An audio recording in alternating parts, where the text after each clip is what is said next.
Hello guys, मेरा नाम है मोहन शर्मा और आप देख रहे हो यूट्यूब चैनल एक्सीलेंस प्रो, जिसके अंदर आज हम बात करने वाले हैं सीए कोर्स के बारे में कि जो भी सीए कोर्स होता है उसे हमें स्टार्ट जो भी कर रहे हैं या उसके अंदर कौन कौन से सब्जेक्ट होते हैं, कितनी फीस होती है, क्या प्रोसीजर होता है सीए कोर्स के अंदर, ये सारी ही चीज़ें हम इस वीडियो के अंदर डिस्कस करने वाले हैं।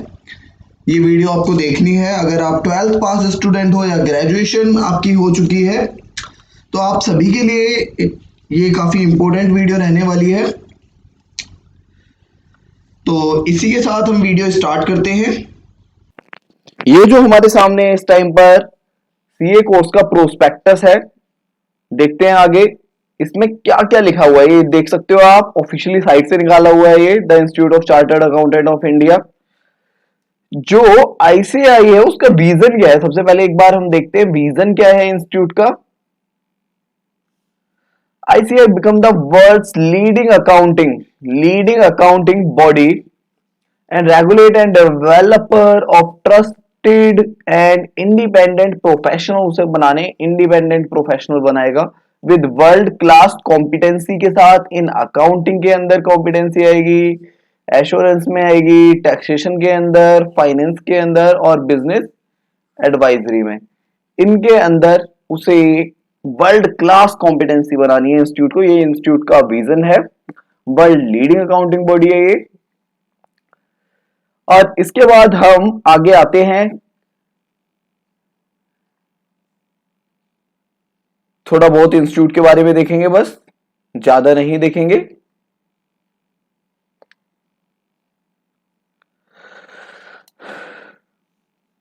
जो आईसीआई है कौन से एक्ट के अंदर है, द चार्टर्ड अकाउंटेंट एक्ट 1949 के अंदर ये आता है। इसके अंदर जो काउंसिल मेंबर होते हैं 40 काउंसिल मेंबर होते हैं, जिसमें से जो 32 काउंसिल मेंबर होते हैं chartered accountant elected by the chartered accountant जो भी होते हैं वो इलेक्ट करते हैं इन्हें। और जो बाकी के 8 बचेंगे वो सेंट्रल गवर्नमेंट और तुम्हारी representing the controller and auditor general हो गया CAG, security and exchange board of India हो गया है SEBI, ministry of corporate affair MCA हो गया है, मिनिस्ट्री ऑफ फाइनेंस और आपका ये सेबी हो गया एक। 8 मेंबर जो होते हैं वो ये डिसाइड करेंगे कौन होंगे। वैसे कितने मेंबर होते हैं टोटल, 40। तो इसके बाद आगे हम देखते हैं कि जो मेन हेडक्वार्टर है ना आईसीआई का, वो दिल्ली के अंदर है। और लोग कहते हैं ना कहां से सीए करते हो, सीए की एक ही डिग्री होती है। 5 रीजनल काउंसिल होती है, मुंबई के अंदर एक, चेन्नई में है, कोलकाता, कानपुर, न्यू दिल्ली। तो ये हमारी 5 रीजनल काउंसिल हैं और 163 ब्रांचेस हैं ऑल ओवर इंडिया के अंदर। और 30 चैप्टर हैं जो कि इंडिया के बाहर काम करते हैं। आप देख सकते हो दुबई के अंदर भी है, ऑस्ट्रेलिया के अंदर, कनाडा में है, दुबई में है। कुछ ये जानी पहचानी जगह हैं जिनका नाम आप देख सकते हो, कोलंबिया हो गया, और कुवैत के अंदर भी है, नीदरलैंड में भी है, केन्या के अंदर भी है, और न्यूजीलैंड के अंदर भी सीए कोर्स किया जाता है, उसका एक चैप्टर है बोला जाए तो। और यूएई हो गया, सिंगापुर हो गया, तंजानिया में भी है, थाईलैंड में भी है, युगांडा, यूके, यूएस और यूएसए। तो ये चीजें ऐसी थी जो कि आपने काफी ये नाम सुने हुए थे। तो इंडिया के बाहर भी सीए होती है, आईसीएआई ही कंडक्ट कराता है एग्जाम। इसके बाद हम आगे देखते हैं, इंस्टीट्यूट जो होता है आईसीएआई काफी सारे कोर्सेज है ना ऑफर करता है। ये सीए तो इसका मेन कोर्स है ही है, इसके साथ साथ ये पोस्ट क्वालिफिकेशन के लिए आपको इंफॉर्मेशन सिस्टम ऑडिट का कोर्स कराता है, diploma in insurance and risk management कराता है, डीआईआईटी कराता है, डिप्लोमा इन इंटरनेशनल टैक्सेशन कराता है, certificate course of GST, certificate course of ADR, certificate course on anti money laundering law, certificate course on cooperative, certificate course on NPO. तो ऐसे काफी सारे कोर्सेज ऐसे होते हैं जो कि इंस्टीट्यूट कराता है सीए को छोड़कर भी। मोस्टली हमें सुनने को सीए ही मिलता है। तो अब हम बात करने वाले हैं मेंबर्स की, कि भाई जो मेंबर्स थे हमारे 1700 मेंबर थे 1949 के अंदर, लेकिन आज के टाइम पर जो इंस्टीट्यूट के पास मेंबर हैं, बोला जाए तो जो टोटली सीए है, क्वालिफाइड सीए है, क्वालिफाइड जो सीए है वो है टोटल 2,70,000, 2,70,000 क्वालिफाइड सीए हैं। Scheme of education and training की बात करेंगे हम यहां पर कि जो भी सीए कोर्स होता है हमारा, उसमें एंट्री लेनी है तो कैसे लेनी है। मेन चीज, अगर कोई भी स्टूडेंट है सीए करना चाहता है तो उसे कैसे स्टार्ट करनी है, इसके लिए हमारे पास एक तो होती है डायरेक्ट एंट्री। डायरेक्ट एंट्री जो होती है,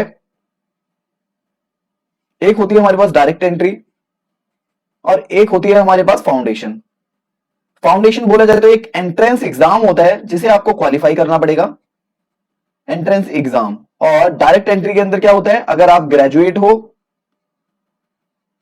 अगर आपने सीएस और सीएमए जो कोस्ट अकाउंटेंट बोला जाता है आजकल, उसके अंदर इंटरमीडिएट लेवल के, अगर आपको है ना सीए के अंदर एंट्री लेनी है तो आपको कभी डायरेक्ट एंट्री के अंदर आपको फाउंडेशन का एग्जाम नहीं देना पड़ता है, सीधा आप इंटरमीडिएट लेवल पर एग्जाम देते हो। और फाउंडेशन के अंदर 12th के बाद जो स्टूडेंट करते हैं सीए, उन्हें फाउंडेशन का एग्जाम देना ही पड़ता है। तो चलो हम देखते हैं फाउंडेशन कोर्स के अंदर कैसे कैसे हमें जाना है। फर्स्ट देखते हैं फाउंडेशन कोर्स के थ्रू, फिर देखेंगे डायरेक्ट एंट्री सिस्टम। अब इस चार्ट के अंदर हम स्टार्टिंग से समझेंगे कि भाई अगर मुझे फाउंडेशन से मैं स्टार्ट करता हूं अपनी सीएस या डायरेक्ट एंट्री से तो क्या क्या होगा। बहुत इजी है ये चार्ट। तो देखो, जो भी हमने देखा था, सब कुछ जो हमने रीड करा है वो सब कुछ हमें यहां देखने को मिलने वाला है। सबसे पहले तो भाई फाउंडेशन के अंदर मैंने रजिस्ट्रेशन कराया है। Register with post after appearing the class 12th। Class 12th के अंदर अपियर होने के लिए आप कराओगे रजिस्ट्रेशन। अगर आप अपियर हो तो आप रजिस्ट्रेशन करा सकते हो। Eligible to appear in the November and May exam after passing the class 12th exam. अगर आप क्लास 12th के एग्जाम को पास कर लेते हो तो आप रजिस्ट्रेशन करा सकते हो नवंबर और मई के अंदर के एग्जाम के लिए, after passing the class 12th exam. लेकिन अभी पासिंग वाली ये जो कंडीशन है ये इंस्टीट्यूट ने हटा दी है। अगर आप 10th पास स्टूडेंट हो तो आप रजिस्ट्रेशन करा सकते हो, लेकिन आपको पास होना पड़ेगा 12th, उसके बाद ही आप इंटरमीडिएट लेवल में रजिस्ट्रेशन करा सकते हो। एक बार दोबारा देखेंगे इस चीज को हम। क्वालिफाई फाउंडेशन, अगर आप पास हो जाते हो, क्वालिफाई हो जाते हो तो आप इंटरमीडिएट के लिए रजिस्ट्रेशन करा लोगे। फाउंडेशन रूट की बात कर रहे हैं फिलहाल हम। आपने रजिस्ट्रेशन करा लिया है तो उसके बाद आपको 8 मंथ के बाद आप अपीयर हो सकते हो एक ग्रुप के अंदर या दोनों इंटरमीडिएट के लिए। भाई आप हो सकता है पास हो जाओ, एग्जाम के अंदर पास हो गई होगी। अगर एग्जाम के अंदर पास हो जाते हो तो 4 वीक का जो ये कोर्स है ये आपको करना पड़ेगा। आप या तो ये इंटरमीडिएट कोर्स के अंदर एडमिशन लेने के बाद ही करा सकते हो, रजिस्ट्रेशन होने के बाद, या एग्जाम देने के बाद भी कर सकते हो। कोई ये नहीं है रिस्ट्रिक्शन की कब करोगे आप, भाई आपने पास होने के बाद कर लिया ये। इसके बाद आपको प्रैक्टिकल ट्रेनिंग के अंदर रजिस्टर होना पड़ेगा। और प्रैक्टिकल ट्रेनिंग के अंदर कब रजिस्टर हो सकते हो, जब ये 4 वीक का ICIT-SSS हो चुका है, उसके बाद ही। इसके बाद register for CA final course, आपको रजिस्टर होना है सीए फाइनल कोर्स के अंदर after passing the both group, दोनों ग्रुप क्लियर होने के बाद। आगे आपको सक्सेसफुली कंप्लीट करना है 4 वीक का जो एडवांस ICIT-SSS है, लेकिन लास्ट के 2 सालों के अंदर जो प्रैक्टिकल ट्रेनिंग है। Appear in final exam during last 6 month of PT and after successfully completion of advance ICIT-TSS। अगर भाई ये आपने पूरा कर लिया है ICIT-SSS तभी आप फाइनल एग्जाम दे सकते हो, अदरवाइज आप फाइनल एग्जाम में नहीं बैठ पाओगे। आपको इसलिए करना ही पड़ेगा और कंप्लीट करनी है। आपकी प्रैक्टिकल ट्रेनिंग जो भी है वो कंप्लीट हो जाएगी, फिर आप क्वालिफाई कर लेते हो फाइनल एग्जाम और आप सीए बन जाते हो। ये प्रोसीजर है फाउंडेशन के लेवल से। अगर आप करते हो 12th पास स्टूडेंट हो तब। और अगर आप डायरेक्ट एंट्री हो, अगर आपने ग्रेजुएशन के अंदर 55% स्कोर करा हुआ है कॉमर्स से और अदर से 60%, या फिर आप इंटरमीडिएट लेवल आपने पास किया हुआ है कोस्ट अकाउंटेंट का या कंपनी सेक्रेटरी का, तो इस टाइम पर आपको जाना होगा, रजिस्ट्रेशन कराना होगा इंटरमीडिएट कोर्स के अंदर। और ICIT-SSS आपको कंप्लीट करना होगा और उसके बाद आप ज्वाइन करोगे प्रैक्टिकल ट्रेनिंग। 9 मंथ की आपकी अगर प्रैक्टिकल ट्रेनिंग कंप्लीट हो जाती है तो उसके बाद आप सीए एग्जाम दे सकते हो। और मान लो आपने एग्जाम दिया और आप हो जाते हो पास, 9 मंथ की आपको प्रैक्टिकल ट्रेनिंग करनी ही पड़ेगी और आपने इंटरमीडिएट लेवल कर लिया है पास।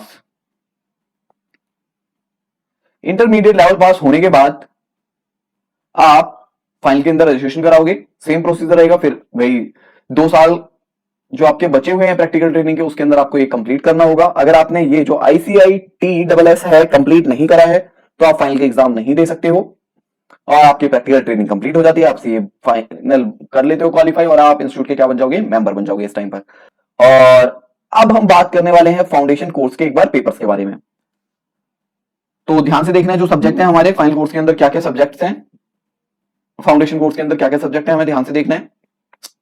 Principal and practice of accounting, एक तो अकाउंट्स आ गया भाई आपका। इसके बाद आपका एक तो अकाउंट्स आ चुका है, इसके बाद business law and business correspondence and reporting, जिसके अंदर बिजनेस लॉ है आपका और कॉरेस्पॉन्डेंस एंड रिपोर्टिंग है, मैथमेटिक्स बिजनेस मैथमेटिक्स है, लॉजिकल रीजनिंग एंड स्टैट्स है आपका, और बिजनेस इकोनॉमिक्स और बिजनेस एंड कॉमर्शियल नॉलेज। इसके बाद हम देखते हैं इंटरमीडिएट के अंदर क्या क्या है। आपको एक तो अकाउंटिंग देखने को मिलेगी, एक कंपनी लॉ और अदर लॉ जो कि सेकंड पेपर के अंदर आ जाता है, कॉस्ट एंड मैनेजमेंट अकाउंटिंग है, टैक्सेशन, टैक्सेशन के अंदर आपको इनकम टैक्स देखने को भी मिलेगा और इनडायरेक्ट टैक्स बोला जाए तो जीएसटी भी आपके सामने आएगा। इसके बाद हम आगे देखते हैं सेकंड ग्रुप की कहानी। एडवांस अकाउंटिंग है आपके पास इसमें, और ऑडिटिंग एंड एश्योरेंस, ईआईएस और एसएम, ये दोनों ही पेपर आपको 7 के अंदर मिलेंगे, और एफएम और इको ये आपके 8 पेपर के अंदर है। अब हम एक बार फाइनल के सब्जेक्ट्स देखेंगे। एफआर है आपके पास, एसएफएम मिलेगा आपको, और advance auditing and professional ethics, और कॉर्पोरेट एंड इकोनॉमिक्स लॉ हो जाएगा एक, strategic cost management and performance evaluation. और आपको ग्रुप का ध्यान रखना है, एक ग्रुप भी आपका अगर क्लियर हो जाता है इंटरमीडिएट लेवल पर तो आप क्या करोगे, प्रैक्टिकल ट्रेनिंग के लिए जा सकते हो। अगर एक भी ग्रुप क्लियर नहीं है तो प्रैक्टिकल ट्रेनिंग आप नहीं कर पाओगे, और दोनों ग्रुप क्लियर होने के बाद ही फाइनल कोर्स के लिए। एक बार हम इसे दोबारा देखेंगे समरी की फॉर्म में। अब आगे बढ़ते हैं भाई, ये तो आपका होता है कोस्ट का पेपर। इसके बाद ये आपके पास ऑप्शन इलेक्टिव पेपर है, ओपन बुक एग्जाम होता है, बुक खोल के पेपर देना होता है आपको। आपका ये जो एग्जाम होता है 4 घंटे 15 मिनट का एग्जाम होता है, ये 4 घंटे 15 मिनट का एग्जाम होता है, ओपन बुक एग्जाम है। इसके बाद आपको डायरेक्ट टैक्स लॉ और इंटरनेशनल टैक्सेशन का एग्जाम होगा 7th और 8 जीएसटी का। तो अभी तक हमने कुछ सब्जेक्ट्स के बारे में देखा था, और आपको रजिस्ट्रेशन कैसे कराना है। रजिस्ट्रेशन का इस बार हम इस वीडियो के अंदर सीखने वाले हैं प्रोसेस कि आपको अगर सीए स्टार्ट करनी है तो उसमें रजिस्ट्रेशन कैसे कराना है। आपको सबसे पहले जाना होगा ICAI.org की साइट पर, कोर्स रजिस्ट्रेशन फॉर्म करके वहां पर एक टैब होगी अंडर किसके अंदर, स्टूडेंट टैब के अंदर। तो वहां पर जाने के बाद after filing the online form आपको फॉर्म भर देना है, रिक्वायर्ड फीस जो भी रिक्वायर्ड फीस होगी वो पेमेंट करनी है। इसके बाद में आपके पास एक फॉर्म आएगा ऑटोमेटिकली जनरेटेड, जिसके अंदर आपका नाम, फादर नेम, आपके मार्क्स, ये सब कुछ लिखा होगा, उसे आपको करना है प्रिंट। उसे प्रिंट करने के बाद आपको जो भी आपका नजदीक के अंदर रीजनल ऑफिस होगा इंस्टीट्यूट का, वहां पर जाना है। विद इन 7 डेज के अंदर ये जो ऑनलाइन आपने फॉर्म भरा था उसे प्रिंट करवाने के बाद आपको अपने साइन करने के बाद इंस्टीट्यूट को सबमिट कर देना है, जो भी रीजनल ब्रांच हो, जो भी आपके नजदीक हो। Duly sign print out of online successfully registration form in hard copy. और ये फॉर्म किस कॉपी में होगा भाई, फोन में जाके मत दिखा देना या पेन ड्राइव में, हार्ड कॉपी के अंदर होना बनता है। और जो अटेस्टेड कॉपी होगी एडमिट कार्ड की या मार्कशीट की, कौन सी क्लास की, 12th क्लास की। एक रीसेंट फोटोग्राफी होगी, फोटोग्राफ होगा आपका, अटेस्ट कॉपी होगी आपके पास नेशनलिटी की, if student is a foreigner. सिर्फ ये किस टाइम पर आएगी, जब स्टूडेंट फॉरनर होगा। अटेस्टेड कॉपी अगर आप SC ST या OBC का लगाना चाहते हो, स्पेशल कैटेगरी का बेनिफिट उठाना चाहते हो, वैसे कोई खास इतना बेनिफिट रहता नहीं है, फीस के अंदर आपको मिल सकता है। अटेस्ट कॉपी 10th की मार्कशीट या एडमिट कार्ड, नेम और DOB होनी चाहिए वही, जिसके अंदर आपकी on completion of registration process study material will be sent candidate through the centralised dispatch system. फिर आपको मटेरियल के लिए अभी आप जो भी आपका फाउंडेशन का मटेरियल होगा वो आप सेंट्रल डिस्पैच सिस्टम के थ्रू ऑनलाइन ऑर्डर कर सकते हो। अब इसके बाद देखते हैं हम रजिस्ट्रेशन फीस कितने रुपए लगते हैं आपके सीए फाउंडेशन कोर्स के अंदर, कितनी फीस लगती है। तो चलो देखते हैं। 200 रुपए भाई आपको प्रोस्पेक्टस के देने ही पड़ेंगे। फाउंडेशन की रजिस्ट्रेशन फीस 9,000 रुपए है। स्टूडेंट जर्नल के नाम से आपसे इंस्टीट्यूट 200 रुपए लेता है, और मेंबर्स जर्नल के लिए आपसे 400 रुपए। तो आपके लिए ये दोनों क्या है, ऑप्शनल है। तो जरूरी नहीं है कि आप ये दोनों लो, अगर ये आप नहीं लोगे तो आपकी जो फी है वो 9,200 हो जाएगी। अगर आप लेना चाहते हो तो 9,800 हो जाएगी। वैसे लेने का इतना कोई बेनिफिट रहता नहीं है। और फॉरेन स्टूडेंट की भी फीस लिखी हुई है साइड में, आप देख सकते हो। अब हम नीचे चलते हैं, एक बार सब्जेक्ट एंड सिलेबस देखेंगे। फाउंडेशन के अंदर सिलेबस क्या रहता है। Paper first principle and practice of accounting कितने मार्क्स का होगा भाई, 100 मार्क्स का पेपर होता है ये आपका। To develop and understanding of basic concept, इसके अंदर बेसिक कॉन्सेप्ट आते हैं आपके अकाउंटिंग के। क्या क्या सिलेबस है वो एक बार हम थोड़ा देखते हैं। Meaning and scope of accounting, concept and principle convention of accounting, terminology हो गई अकाउंटिंग की, कैपिटल एक्सपेंडिचर और revenue expenditure, capital receipt of revenue receipt, contingent assets of contingent liability, accounting policies आ जाती है आपकी, वैल्यूएशन प्रिंसिपल और accounting estimate, accounting standards, आपने AS3 सुना है, cash flow statement, 12th class के अंदर आता है कैश फ्लो स्टेटमेंट। तो ऐसे करके हमारे पास काफी एएस होते हैं जिनके कॉन्सेप्ट और ऑब्जेक्टिव के बारे में आपको पता होना चाहिए। इंडियन अकाउंटिंग स्टैंडर्ड के कॉन्सेप्ट और ऑब्जेक्टिव्स आएंगे आपके। आपने क्लास 11th के अंदर रेक्टिफिकेशन ऑफ एरर करा होगा, ट्रायल बैलेंस किया होगा, जर्नल एंट्री करी होगी, आपने कैश बुक बनाई होगी, कैश बुक के साथ साथ आपने सब्सिडरी बुक्स बनाई होगी और लेजर्स, ये सब अकाउंटिंग प्रोसेस के अंदर आ जाएंगे अपने। बैंक रिकॉन्सिलिएशन स्टेटमेंट वही 11th वाला है सेम। इन्वेंट्रीज के अंदर हम वैल्यूएशन करेंगे, ये आपके लिए थोड़ा शायद नया रहेगा चैप्टर क्योंकि 11th 12th के अंदर नहीं आता है ये। डेप्रिसिएशन की अगर हम बात करें तो डेप्रिसिएशन जो चैप्टर होता है आप क्लास 11th के अंदर कर चुके होते हो, लेकिन यहां पर आपको सीखने के लिए मिलेंगे कुछ मेथड्स। और जब डेप्रिसिएशन के पहले हम लगा रहे हैं WDV मेथड से और फिर अगर हम SLM मेथड लगाएंगे तो क्या इफेक्ट पड़ेगा डेप्रिसिएशन का, और SLM पहले लगा रहे थे अब WDV लगाते हैं तो क्या इफेक्ट पड़ेगा, इस टाइप के कुछ क्वेश्चंस आएंगे नए। और यहां पर आपको बिल ऑफ एक्सचेंज चैप्टर मिलेगा, sale of goods on return और approval basis, consignment, joint venture आएगा चैप्टर, रॉयल्टी अकाउंट आएगा, एवरेज ड्यू डेट आएगा, एवरेज करंट अकाउंट आएगा, जो कि मैं अगर बताऊं तो 11th क्लास के अंदर आपको ये सीखने को मिल जाता है। और इनमें से और कोई चैप्टर आपने नहीं करा होता है क्लास 11th के अंदर, ना ही 12th क्लास के अंदर। तो एक बार हम आगे बढ़ते हैं। Final account of sole proprietors, final account आपको याद होगा, आप ट्रेडिंग अकाउंट बनाया करते थे, प्रॉफिट एंड लॉस अकाउंट बनाया करते थे और बैलेंस शीट। तो ये सारी ही चीजें आपको सीखने को दोबारा से और देखने को मिलेंगी फाउंडेशन कोर्स के अंदर। सेम 11th वाला कॉन्सेप्ट है। और इसके बाद आप देख सकते हो फाइनल अकाउंट ऑफ पार्टनरशिप, याद है या नहीं है, profit and loss appropriation account,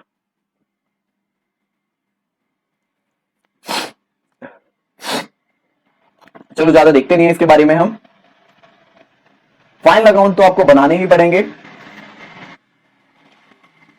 admission, retirement and death, क्या सुना सुना सा लग रहा है, क्लास 12 के अंदर ये सारे चैप्टर थे। ट्रीटमेंट ऑफ गुडविल, जिसके अंदर आप रिवैल्यूएशन अकाउंट बनाते थे, याद होगा आपको। Introduction to LLP and distinction of LLP from partnership, के डिफरेंस बताना है LLP और पार्टनरशिप के अंदर, और इंट्रोडक्शन देना है LLP का, जो कि 12th क्लास के अंदर कवर हो जाता है। बोला जाए तो मोस्टली सिलेबस अभी तक हमने जो देखा है 11th और 12th क्लास का देखा है। इसके बाद एनपीओ के अंदर क्या होता था एक बार देख लेते हैं हम। एक रिसिप्ट एंड पेमेंट अकाउंट आप बनाते थे, इनकम एंड एक्सपेंडिचर अकाउंट बनाते थे, बैलेंस शीट बनाते थे। ये तीनों ही चीजें आपको दोबारा से मिलने वाली है एनपीओ के अंदर। क्लास 12th का ये चैप्टर आपको दोबारा देखने को मिलेगा CA फाउंडेशन कोर्स के अंदर। आगे कंपनी अकाउंट्स की बात करते हैं। यहां पर थ्योरी आ चुकी है, डेफिनेशन शेयर्स की, डिबेंचर्स की, issue of share and debentures और forfeiture of share, reissue of forfeited shares, statement of P&L account and balance sheet as per schedule 3। तो ये आपके लिए थोड़ा नया रहेगा, फॉर्मेट आप कर चुके होते हो। क्लास 12th के अंदर ये भी कवर हो जाता है आपका। आपको अब अकाउंटिंग रेशियो के बारे में भी पता होगा कि भाई आप करेंट रेशियो निकालते थे, क्विक रेशियो निकालते थे, और डेब्ट इक्विटी रेशियो होती थी एक हमारी,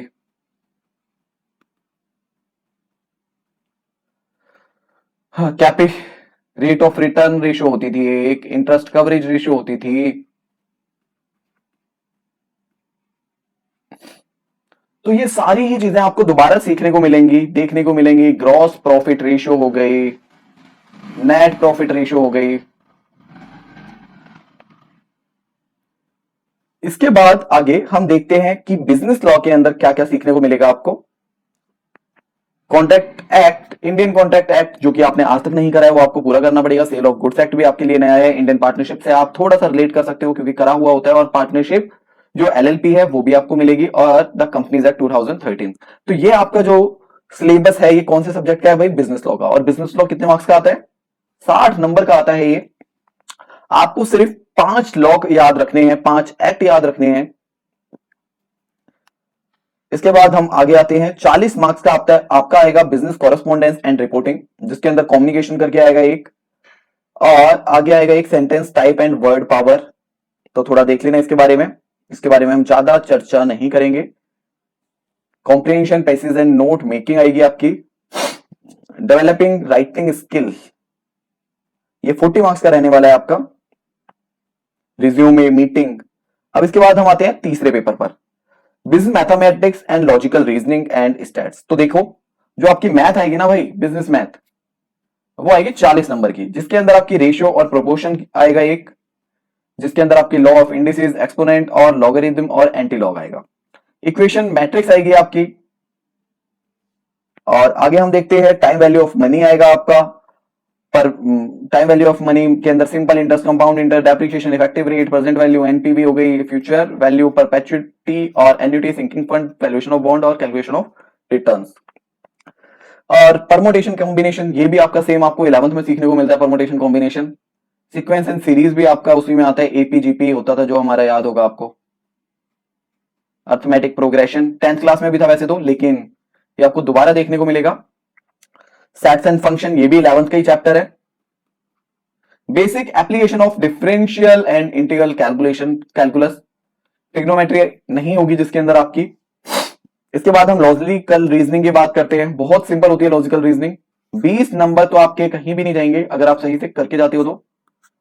सीटिंग अरेंजमेंट, ब्लड रिलेशन और साइलोजिज्म आ जाएगा आपका। इसके बाद स्टैट्स है अपनी 40 मार्क्स की। स्टैट्स के अंदर आपका हिस्टोग्राम, फ्रीक्वेंसी, पॉलीगन, ओगिव और पाई चार्ट हो गया है। Measure of centre tendency and dispersion, dispersion के अंदर आपका क्या है, mean, median, mode, mean deviation, quartile deviation और quartile deviation, standard deviation, coefficient of quartile deviation. और प्रोबेबिलिटी भी आपको 11 12 बचपन से ही करते आ रहे हो। प्रोबेबिलिटी तो लास्ट चैप्टर होता था वैसे हमारा हमेशा से ही। थ्योरेटिकल डिस्ट्रीब्यूशन हो गया है, बाइनोमियल डिस्ट्रीब्यूशन और पॉइसन डिस्ट्रीब्यूशन। इसके बाद correlation and regression, scatter diagram और कार्ल पियर्सन। इसके बाद index number and time series है आपकी। आगे बिजनेस इकोनॉमिक्स, जो आपका 4th चैप्टर है बिजनेस इकोनॉमिक्स, उसकी बात करने वाले हैं हम। 4th पेपर 60 नंबर का आपका बिजनेस इकोनॉमिक्स आएगा। देखो सेम इंट्रोडक्शन दो पहले तो बिजनेस इकोनॉमिक्स का, फिर थ्योरी ऑफ डिमांड सप्लाई बताओ, थ्योरी ऑफ प्रोडक्शन कॉस्ट बताओ, price determination on in different market, business cycle. यहां देखो मोनोपोली, मोनोपोलिस्टिक कंपटीशन, ओलिगोपोली। और 40 मार्क्स का आ जाएगा business and commercial knowledge. Same ये भी है, वैसे देखा जाए तो इको का ही पार्ट है। Micro macro environment, customer, competition, organisation, political, legal. Micro और मैक्रो एनवायरमेंट पूछ लिया यहां पर। और global company, selected Indian global companies, government policies for business growth के लिए क्या क्या है, लिबरलाइजेशन, प्राइवेटाइजेशन और एफडीआई। और ओगी facilitating business, RBI, SEBI, CCI, IRDAI, Indian regulator bodies, Indian development bodies कौन कौन सी हैं, IFCI, SIDBI, exam and NABARD. ये कॉन्सेप्ट आपने कहीं ना कहीं थोड़े बहुत देखे ही होंगे क्लास 11th या 12th के अंदर। आपको 30 जून या उससे पहले रजिस्ट्रेशन कराना है। 31 दिसंबर से पहले आपको, अगर एग्जाम के अंदर नवंबर वाले में अपियर होना है या मई वाले में। अगर आप 30 जून से पहले रजिस्ट्रेशन करा लेते हो तो आप नवंबर वाले एग्जाम के अंदर अपियर हो सकते हो। अगर 31 दिसंबर से पहले कराओगे तो मई वाले में अपियर होगे। तो आप देख लेना जो भी आपको सुटेबल हो। लेकिन अभी मैं आज की डेट की बात करूं, जुलाई के अंदर, तो अगर आप रजिस्ट्रेशन कराते हो तो आप जून वाले में ही अपियर हो सकते हो, दिसंबर वाले में अपियर आप नहीं हो पाओगे। इसके बाद हम देखते हैं कि क्या कहता है, he pass the senior secondary examination conducted by examining body constituted by the law India और examination is recognised by the central government और state government as equivalent to purpose of admission of graduation courses. Candidate shall apply for examination fees, भाई उसे examination fees देनी पड़ेगी, जो कि fix कौन करती है, काउंसिल करेगी। इसके बाद रिक्वायरमेंट क्या होती है पास की, कब आप पास माने जाओगे, कब आप पास माने जाओगे एग्जाम के अंदर। वन सिटिंग, एक बार बैठने पर आपके 40 नंबर हर एक पेपर के अंदर आने जरूरी हैं। बोला जाए तो हमारे कितने पेपर थे, चारों पेपर्स के अंदर आपके 40 नंबर तो भाई आने बनते ही बनते हैं। मिनिमम इतने नंबर तो आपको लेके ही आने हैं। और 50 मार्क्स ऑफ एग्रीगेट, और सारे पेपर्स को मिला के टोटल कितने हो, 200, क्योंकि आपका पेपर जो है 400 का है। अगर मैं ऐड करूं 40 40 आपके आते हैं तो 160 हैं। तो आप इस टाइम पर भी फेल होगे। लेकिन आपके बोला जाए इस एग्जाम के अंदर 40 है, इसके अंदर 60 आते हैं, इसमें दोबारा 40 है और इसमें 60 है, तो आप पास हो जाओगे। लेकिन वहीं आपके यहां पर 39 आ रहे हैं मार्क्स, यहां पर 61, यहां 40 और यहां 60, तो इस टाइम पर आप पास नहीं हो, फेल हो। तो आपको ध्यान रखना है कि आपको मिनिमम 40 तो लेके ही आने हैं। और एग्रीगेट जो होगा चारों पेपर्स का मिला के 200 होना चाहिए। किसी भी पेपर के अंदर आपके 39 आ जाते हैं तो आप पास नहीं हो।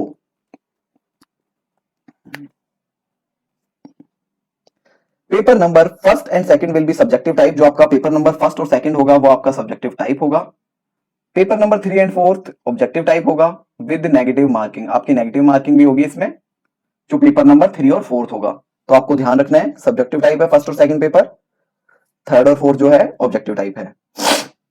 ये वो बोर्ड है जिनके थ्रू आप अगर पास आउट हो तो एडमिशन ले सकते हो, और सारे ही बोर्ड आ जाते हैं इसके अंदर मोस्टली, कोई ऐसा नहीं है जो कि नहीं है।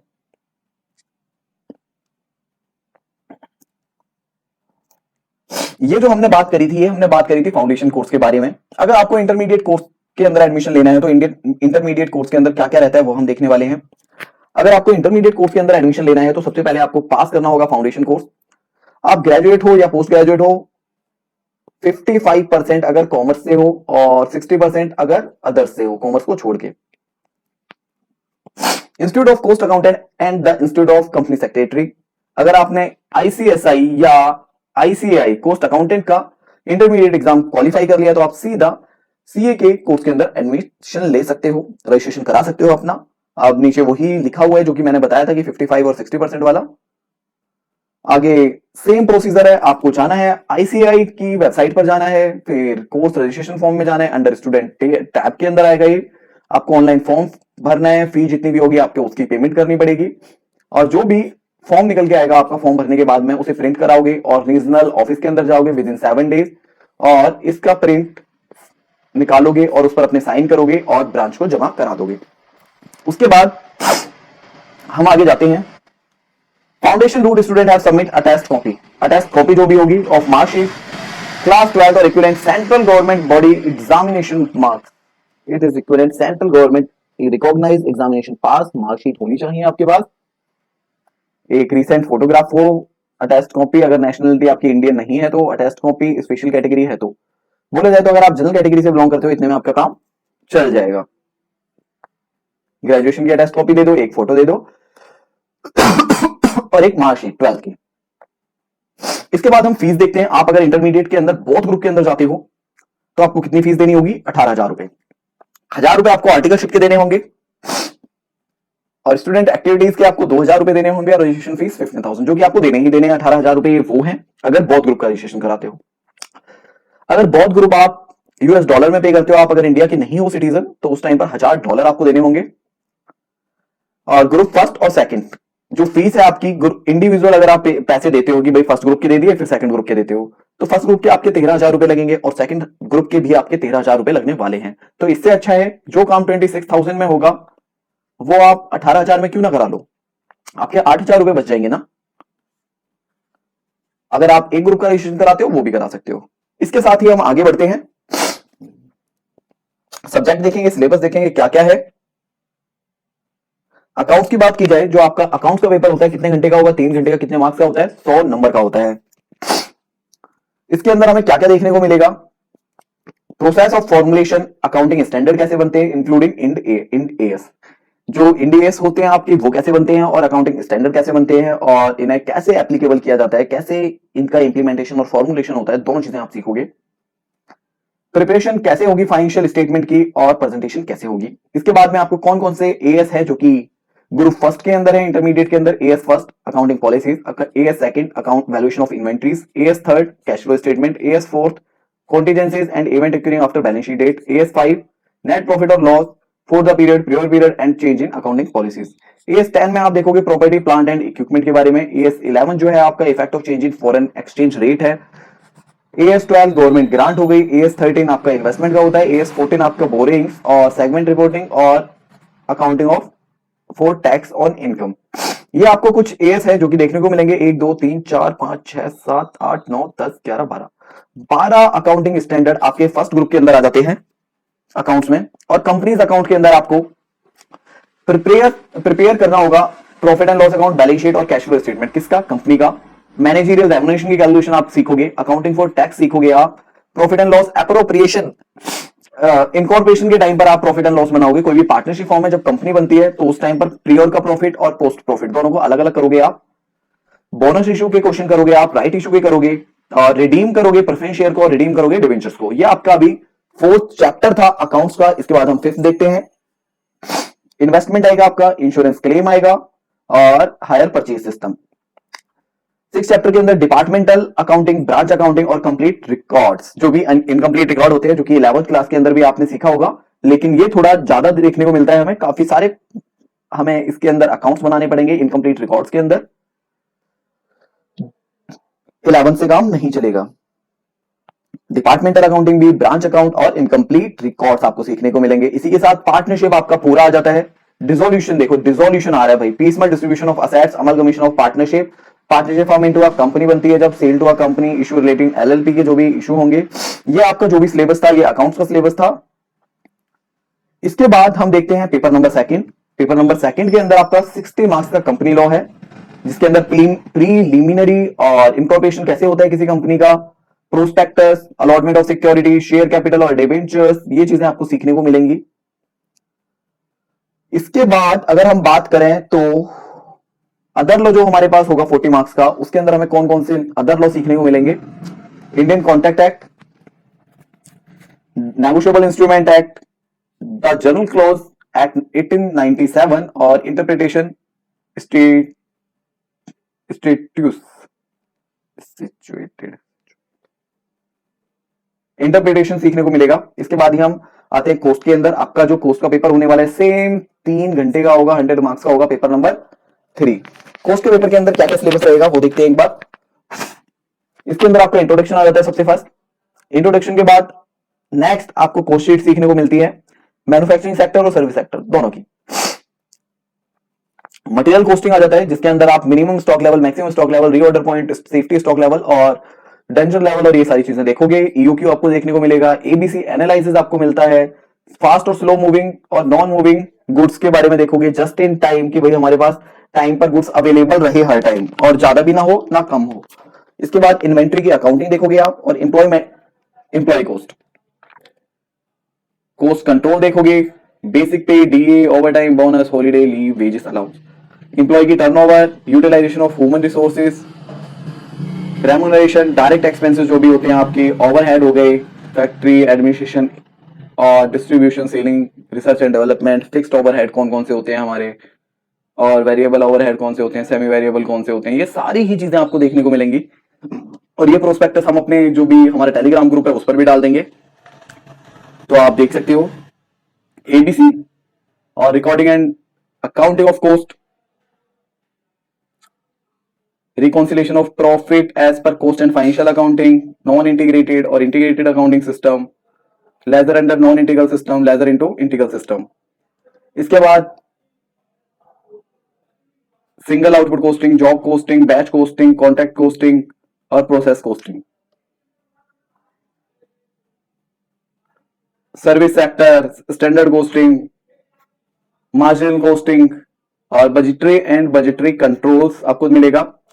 और जो आपका फोर्थ पेपर होता है वो भी 100 मार्क्स का होगा। किसका होगा? टैक्सेशन का होगा, 3 घंटे का होगा और 100 मार्क्स का होने वाला है।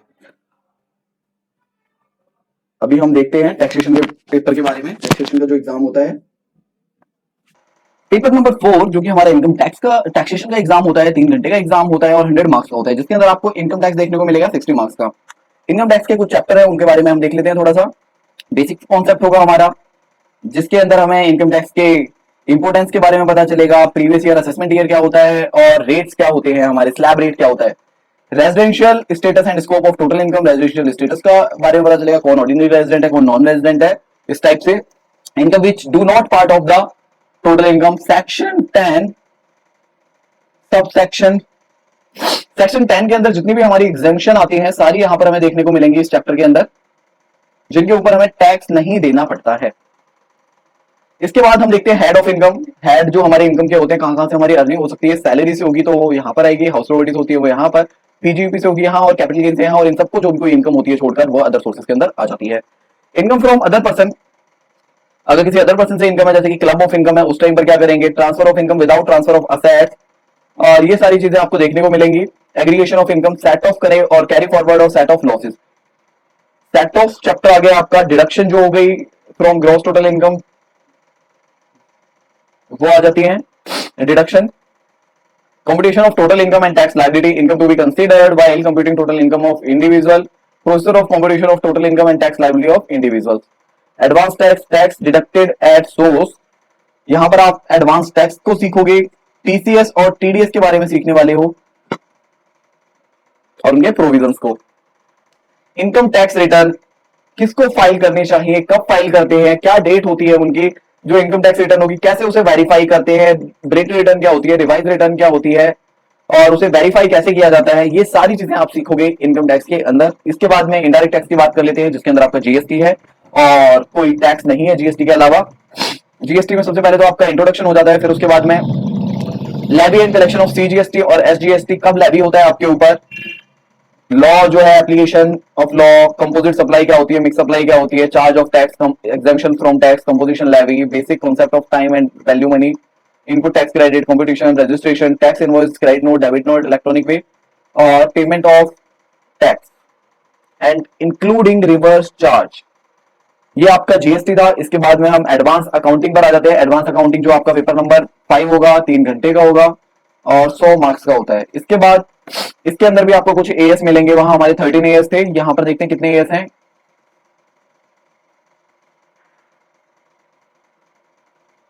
टोटल 9 एएस हमें सेकंड ग्रुप के अंदर देखने को मिल जाते हैं, जो कि एक कंस्ट्रक्शन कॉन्ट्रैक्ट है, रेवेन्यू रिकग्निशन हो गया, और accounting of amalgamation, related party disclosure, lease, EPS, discontinue business operation, intangible assets, provision contingent liability और कंटीजेंट असेट्स।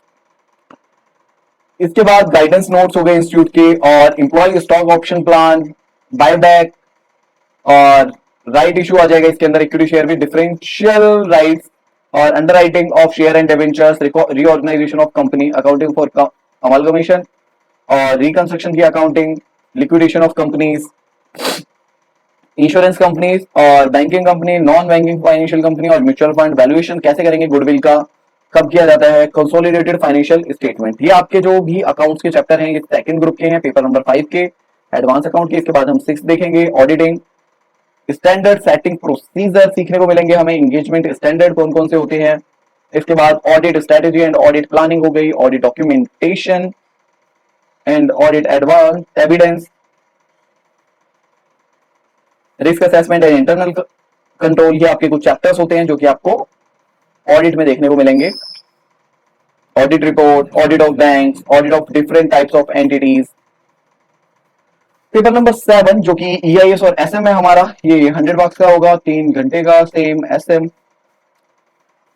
इसके अंदर आपको फ्लो चार्ट देखने को मिलेगा, procure to pay, order to cash, inventory cycle, business automation system के अंदर ही आपको देखने को मिलेगा, और रिस्क और कंट्रोल कैसे ईआरपी में लगाए जा सकते हैं, MIS, data analytics, business intelligence, XBRL क्या होता है। तो ये आपके कुछ चैप्टर हैं जो कि ईआईएस के अंदर है, core banking system, E commerce, M commerce, imaging technology, information system and component जो भी होते हैं इंफॉर्मेशन सिस्टम के। इसके बाद एसएम में आ जाते हैं। एसएम का क्या सिलेबस रहने वाला है, बिजनेस की पॉलिसीज हो गई, इंट्रोडक्शन ऑफ स्ट्रेटेजिक मैनेजमेंट, जिसके अंदर बिजनेस की policy, meaning and nature of SM, dynamic competitive strategies, core competencies, competitive advantage, internal और external analysis, swot analysis, globalisation. इसके बाद स्ट्रेटेजिक मैनेजमेंट की जो प्रोसेस होती है, विजन, मिशन और ऑब्जेक्टिव, प्लानिंग कैसे करोगे स्ट्रेटेजी की और उसका फॉर्मुलेशन कैसे करना है। इसके बाद में कॉर्पोरेट लेवल स्ट्रेटेजी, अपने 3 लेवल होते हैं ना, कॉर्पोरेट लेवल, बिजनेस लेवल और तीसरा होता है हमारा फंक्शनल लेवल। तो स्टेबिलिटी हो गई, एक्सपेंशन हो गया, और बिजनेस कॉम्बिनेशन, मर्जर और एक्विजिशन जो होते हैं आपके, स्ट्रेटेजिक अलायंस हो गए, retrenchment, combination. Business level strategy जो आपकी होगी, competitive strategy at business level, Michael porter, best cost provider, marketing strategy, financial strategy, operational strategies, HRM, human resource management strategy क्या रखनी है, रिसर्च एंड डेवलपमेंट क्या होगा, ये फंक्शनल लेवल पर देखा जाएगा, और operation, organisation and strategic leadership, strategic implementation and control क्या क्या लगाने हैं हमें। इसके बाद चैप्टर नंबर जो हमारा पेपर आता है वो पेपर नंबर 8 आएगा, financial management and economics for finance. 60 number का फाइनेंस होगा हमारे पास और 40 मार्क्स का इको का पेपर आएगा। चलो देखते हैं। रेशियोज आ जाती है हमारे पास, फाइनेंशियल रेशियोज, जो कि लिक्विडिटी रेशियो हो गई, लिवरेज, सॉल्वेंसी, एक्टिविटी और प्रॉफिटेबिलिटी रेशियो। इसके बाद में सोर्स ऑफ फाइनेंस देखने को मिलेगा हमें, कहां कहां से हम फंड ले सकते हैं, इंटरनल फंड और इंटरनेशनल सोर्सेज क्या क्या है फंड के, और डिफरेंट सोर्सेज क्या क्या होते हैं शॉर्ट टर्म फाइनेंस के। लीज फाइनेंस देखने को मिलेगा हमें, कॉस्ट ऑफ कैपिटल कैसे निकालते हैं, प्रेफरेंस शेयर की, इक्विटी शेयर की, weighted average cost of capital कैसे कैलकुलेट किया जाता है, effective interest rate, capital structure देखने को मिलेगा, लिवरेज देखेंगे हम। लिवरेज अपनी 3 टाइप्स की होती है, ऑपरेटिंग लिवरेज, फाइनेंशियल लिवरेज और कंबाइंड लिवरेज, और capital investment and dividend decision. Dividend decision के अंदर हमें क्या क्या देखने को मिलेगा, एनपीवी सीखेंगे हम, accounting rate of return NPV, और आईआरआर देखने को मिलेगा हमें, एमआईआरआर देखने को मिलता है, प्रॉफिटेबिलिटी इंडेक्स, पेबैक पीरियड और डिस्काउंटेड पेबैक पीरियड, ये कैपिटल इन्वेस्टमेंट डिसीजन के पार्ट है। इसके बाद adjustment of risk and uncertainty in capital budgeting, profitability analysis, certainty, equivalent method, risk adjustment, discount rate और मोंटे कार्लो सिमुलेशन। तो ऐसे करके आपको काफी चीजें देखने को मिलेंगी। डिविडेंड डिसीजन जो होते हैं आपके कितने टाइप के, ट्रेडिशनल अप्रोच, वॉल्टर, गॉर्डन और मोदी ग्लानिंग मिलर। इसके बाद मैनेजमेंट ऑफ वर्किंग कैपिटल, कैसे आप ऑपरेटिंग साइकिल को मैनेज रखोगे, अपना पैसा जो भी है मार्केट के अंदर ज्यादा टाइम तक फंसा ना रहे, फैक्टोरिंग कॉस्ट का कैसे यूज करोगे आप, management of account receivable, management of account pebbles.